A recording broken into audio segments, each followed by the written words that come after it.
ایسے کچھ واقعات ہوئے ہیں جس سے یہ ظاہر ہوتا ہے کہ سعودی عرب البتہ خفیہ طور پر ہی صحیح لیکن اپنے نیوکلیئر پروگرام کو آگے بڑھا رہا ہے۔ سعودی عرب کی یہ خواہش ہے کہ وہ نیوکلیئر جو ویپنز ہیں اس کے جو تمام پہلو ہیں ان کو استعمال کرے، یعنی بیسیکلی تو سعودی عرب کی یہ کوشش ہے اور عالمی سطح پر اس چیز کو وہ باور بھی بار بار کرواتا رہا ہے کہ اس کا نیوکلیئر پروگرام بنیادی طور پر انرجی کے لیے ہے۔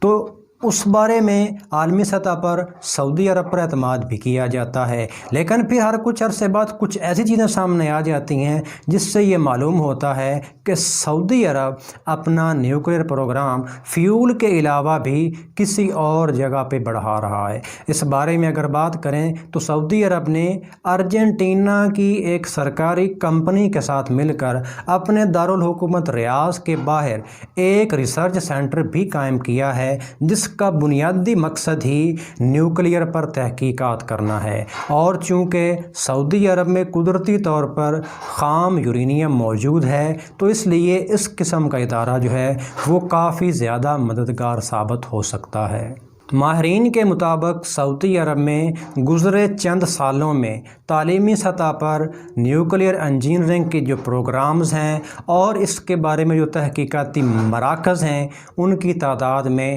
اچھا خاصا اضافہ ہوا ہے، اور اس میں سعودی عرب کی مدد جنوبی کوریا نے کی ہے۔ جنوبی کوریا کی ایک کمپنی کے ساتھ مل کر بھی سعودی عرب نے ایک کمرشل بنیادوں پر تحقیقاتی مرکز قائم کیا ہے، جس کا مقصد یہ ہے کہ جو بھی یورینیم سعودی عرب سے نکلے گا سعودی عرب اس کو کمرشل بنیادوں پر استعمال کرے گا اور اس کو باہر کے ملکوں میں ایکسپورٹ کرے گا تاکہ اس کو زر مبادلہ بھی حاصل ہو سکے۔ اور اس عمل میں سعودی عرب کا ہمسایہ اردن بھی اس کے ساتھ ہے، یعنی اردن کے ساتھ بھی سعودی عرب کا یہ معاہدہ ہے کہ وہ سعودی عرب میں موجود یورینیم کے ذخائر کو تلاش کرے گا اور اس کی پیداوار کو بڑھانے پر بھی کام کیا جائے گا۔ اب ہم اس چیز کا جائزہ لیتے ہیں کہ سعودی عرب کے اس نیوکلیئر پروگرام سے امریکہ کو کیا پریشانی لاحق ہے۔ تو امریکی پریشانی کی سب سے بڑی وجہ چین کی موجودگی ہے، اور چونکہ ان دنوں چین اور امریکہ کے درمیان مختلف محاذوں پر ایک سرد جنگ کا آغاز ہوا ہے جس میں کرونا وائرس، ہانگ کانگ اور تائیوان کے معاملے کے علاوہ بھی کچھ چیزیں ہیں جو امریکہ اور چین کے درمیان سرد جنگ کا باعث بن رہی ہیں، اور اب چونکہ چین نے سعودی عرب کی ہیلپ کی ہے، یعنی اس کا نیوکلیئر پروگرام آگے بڑھانے میں، تو امریکہ کے لیے یہ نقطہ سب سے زیادہ پریشانی کا باعث ہے۔ 4 اگست کو مشہور امریکی اخبار وال اسٹریٹ جرنل میں ایک آرٹیکل شائع ہوتا ہے۔ اس آرٹیکل کے مطابق سعودی عرب میں جو ایٹمی پروگرام ہے اس میں چین نے اس کی کافی زیادہ مدد کی ہے، اور اس بارے میں چین نے سعودی عرب میں ایک ایٹمی ریکٹر کو تعمیر بھی کیا ہے جس میں بنیادی طور پر خام یورینیم سے یلو کیک یورینیم نکالنے کا کام کیا جائے گا، اور یہ نیوکلیئر ہتھیاروں کی طرف سعودی عرب کی سب سے بڑی کوشش ہے۔ اور یہ جو معاہدہ ہے، یعنی کہ وال اسٹریٹ جرنل کے مطابق یہ جو خفیہ ریکٹر ہے یہ سعودی عرب کے غیر گنجان آباد شمال مغربی شہر الاولا میں تعمیر کیا گیا ہے، جس میں 2 چینی کمپنیوں نے حصہ لیا ہے۔ اور یہ بات واضح رہے کہ چین اور سعودی عرب کے درمیان یورینیم نکالنے کا ایک معاہدہ 2017 میں آلریڈی ہو چکا ہے، اور ہو سکتا ہے کہ یہ اسی کا ایک حصہ ہو، لیکن ابھی تک اس بارے میں سعودی حکومت نے کسی قسم کا کوئی بھی بیان جاری نہیں کیا ہے۔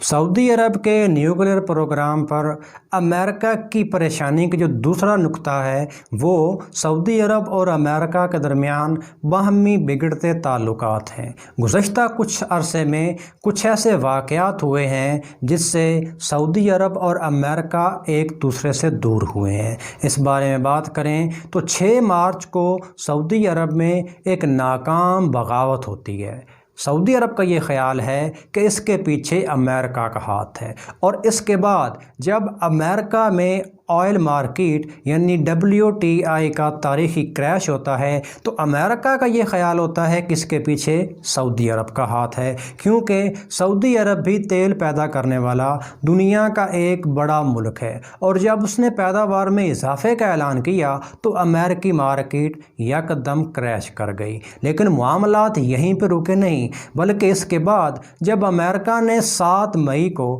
اس بات کا اعلان کیا کہ وہ سعودی عرب سے اپنا میزائل ڈیفنس سسٹم واپس لے رہا ہے، تو یہ نقطہ واضح ہو گیا کہ اب امریکہ اور سعودی عرب شاید مشرق وسطیٰ میں ایک پیج پر نہیں ہے، اور اس وقت سے لے کر اب تک سعودی عرب اور امریکہ کے درمیان تعلقات اچھے نہیں ہیں۔ اور اب اگر سعودی عرب چین کی طرف جھک رہا ہے تو اس کے پیچھے سعودی عرب اور امریکہ کے درمیان باہمی سطح پر خراب ہوتے تعلقات بھی ہیں۔ اور چونکہ اب امریکہ کو سعودی عرب کے نیوکلیر پروگرام کے حوالے سے